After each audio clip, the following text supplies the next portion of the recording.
Nous connaissons tous plus ou moins l'impression additive ou 3D pour simplifier à base de plastique voire de céramique. Sur le parc technologique de Limoges se trouve Sotimeco, une entreprise imaginée à Bordeaux et lancée à Limoges, qui crée et développe une impression additive métallique. Et ce qui nous a amené à venir sur Limoges, c'est que Limoges, c'est la même région que Bordeaux, sans tous les inconvénients de Bordeaux, c'est-à-dire Bordeaux, l'accessibilité, le coût, les coûts en général qui s'envolent. Limoges, il y a aussi un très bon terreau au niveau de l'université. On trouve des profils bien adaptés, je veux dire, qui ont les pieds sur terre aussi.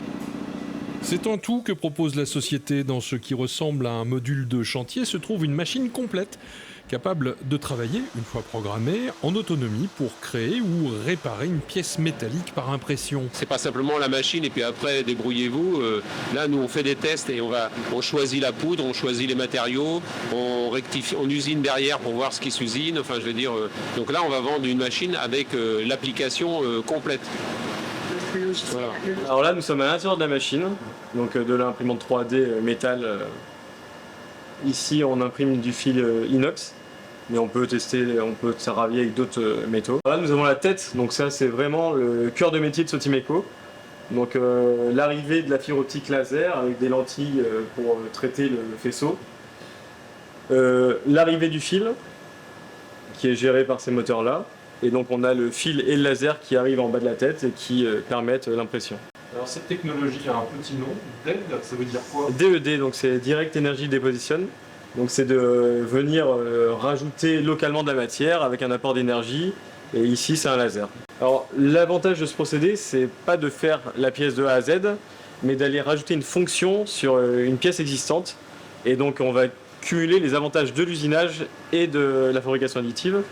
Au lieu de prendre un brut et d'enlever énormément de copeaux, là on va pouvoir partir d'une pièce plus simple, faire la partie simple en usinage, et l'endroit où on veut rajouter une fonction, on le fait en fabrication additive, et on a besoin d'usinage derrière pour faire la finition.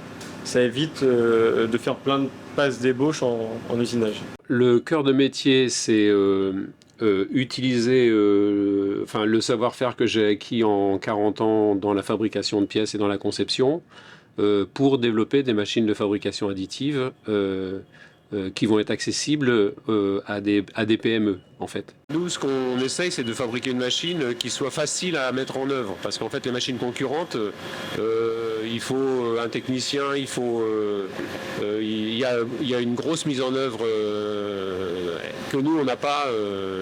on a développé justement pour qu'elle soit le plus simple possible à mettre en œuvre.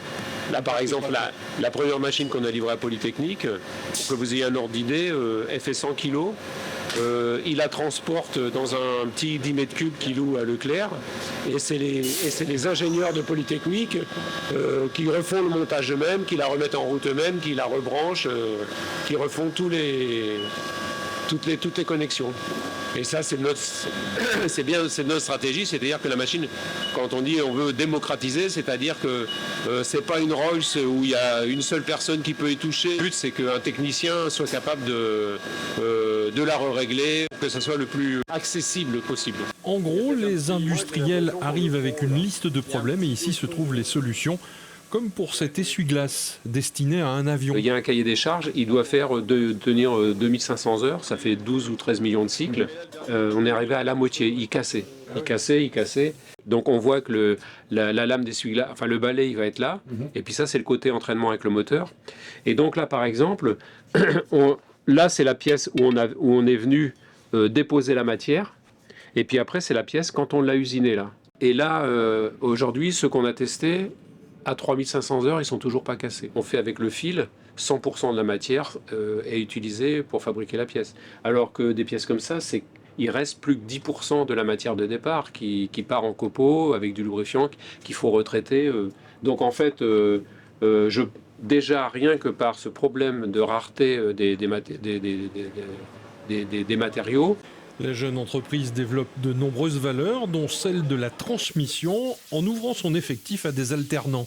Si on dit informatique, là, tout le monde a des étoiles dans les yeux. Puis si on dit mécanique, on pense à la blouse, les copeaux, le lubrifiant. Donc en fait, pour moi, c'est un souci de pouvoir transmettre le savoir-faire et puis d'avoir des générations justement de jeunes mécaniciens qui vont savoir concevoir, fabriquer, qui seront les rois du pétrole dans quelques années parce qu'il n'y en aura plus. Enfin, je veux dire, donc, parce que c'est des métiers qui sont en voie de disparition en fait. Ça nous permet surtout de faire le lien entre la théorie et la pratique.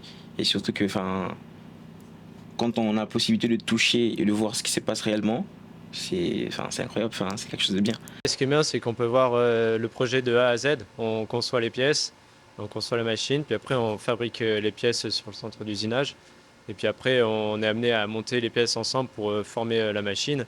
Et c'est ça qui est intéressant, c'est de voir tout le processus et pas être cloisonné à un seul ensemble du processus. Actuellement locataire et afin d'assurer son développement, l'entreprise travaille désormais à l'acquisition d'un terrain et d'un bâtiment, toujours sur le parc d'Ester Technopole.